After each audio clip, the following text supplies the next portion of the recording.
செராஸ் தாமன் மிஹார்ஜா பகுதியில் நேற்று நடைபெற்ற சிறப்பு சோதனையின் போது தவறான முறையில் மசாஜ் சேவை மற்றும் பாலியல் சீர்கேடு செயல்களில் ஈடுபட்டதாக சந்தேகிக்கப்படும் 18 வெளிநாட்டு ஆண்களை மலேசிய குடியுரிமைத்துறை கைது செய்தது.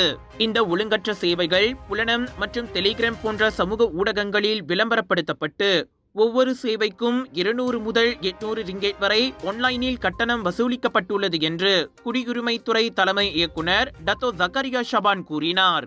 கைது செய்யப்பட்ட 18 பேரில் 16 பேர் மியன்மார் நாட்டையும் ஒருவர் வியட்நாம் மற்றும் மற்றொருவர் இந்திய நாட்டை சேர்ந்தவர்கள் என்பது குறிப்பிடத்தக்கது.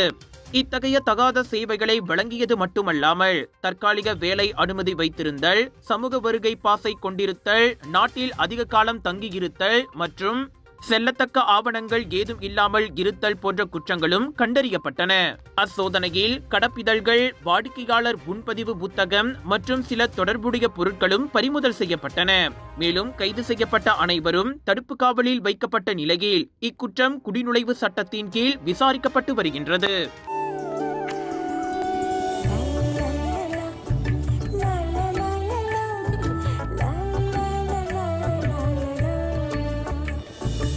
எல்லார் நம்பிக்கையும் நிறைவேறணுங்கிறது தான் ஏன் பிரார்த்தனை. ஜெட் பிளாக் 3 in 1 ஊதுபத்தி, அசல் 3 in 1 ஊதுபத்தி. பிரார்த்தனை கைகூடும்.